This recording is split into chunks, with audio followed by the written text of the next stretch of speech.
No City on Mars. This is Dale Skran reading a review of No City on Mars. The ever-growing list of books aiming to slow a purported, quote, rush to settle space, unquote, has gained a reluctant newcomer. I say reluctant because the first text in the book is, quote, to the space settlement community, you welcomed us and you shared your wisdom, also your data. We worry that many of you will be disappointed by some of our conclusions, but where we have diverged from your views, we haven't diverged from your vision of a glorious human future, end quote. The book in question is A City on Mars. Can we settle space? Should we settle space? And have we really thought this through?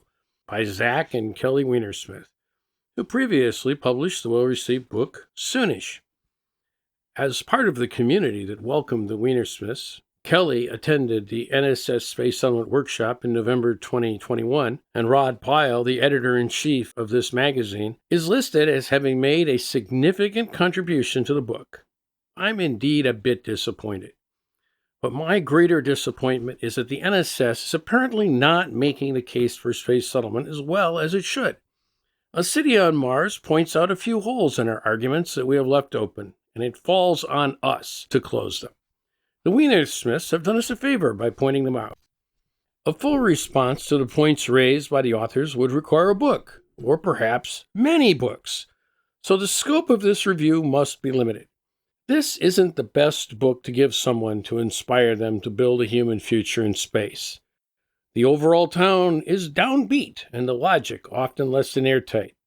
My particular annoyance is the insistence of many authors, including the Weinersmiths, on spilling vast amounts of ink over how bad zero gravity is. Let's admit it now. Zero gravity is terrible for human bodies, and no serious advocate of space settlement suggests zero gravity space settlements. Although the Weinersmiths present a reasonably good history of the Outer Space Treaty and the Moon Agreement, they appear to lack a solid understanding of why the latter is the ultimate poison pill for space development and settlement. Having a UN agency manage space only makes sense if your goal is to prevent space development and settlement from occurring.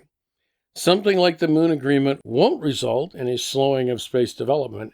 It will result in the end of space development beyond Earth orbit.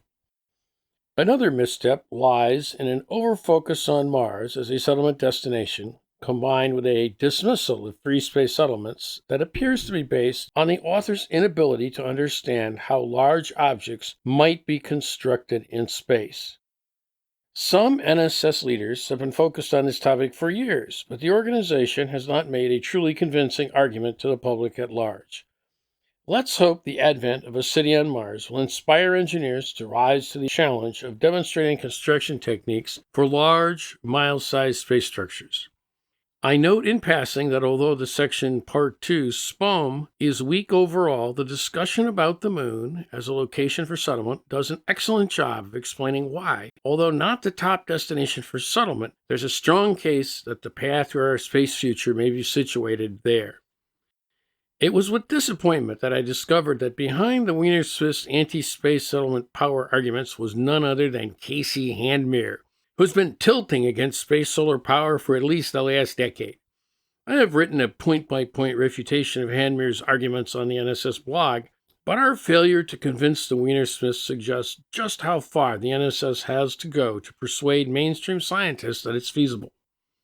Widespread skepticism about space solar power has resulted in essentially zero investment in a scientifically proven technology. Meanwhile, untold billions are funneled into fusion research, with only incremental progress demonstrated to date.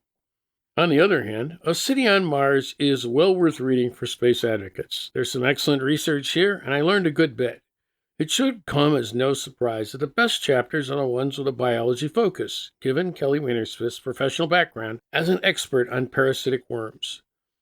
Part 3, Pocket Edens, is also notable, and Section 5, The Paths Forward, has considerable food for thought on various attempts to get around the Outer Space Treaty and the possible pitfalls space settlements might face in becoming sovereign.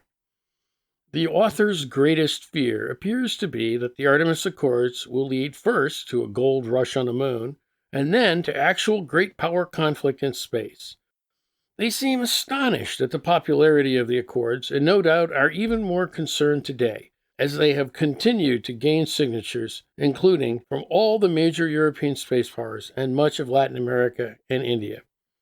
The Artemis Accords are a ray of hope in the bleak space law landscape, which, as envisioned by the creators of the Moon Agreement, will ensure we never leave Earth. This may be the greatest challenge to the NSS, to continue to support the Artemis Accords while making the case that safety zones won't lead to land grabs or warfare. The NSS has started the work of creating a framework for investor-friendly benefit sharing based on resource reservation. And the Wiener's Fist critical analysis of this approach will be helpful in guiding our future work. So, let's get to it. The space settlement future is waiting, but it will only happen by dint of our hard work today. Thank you.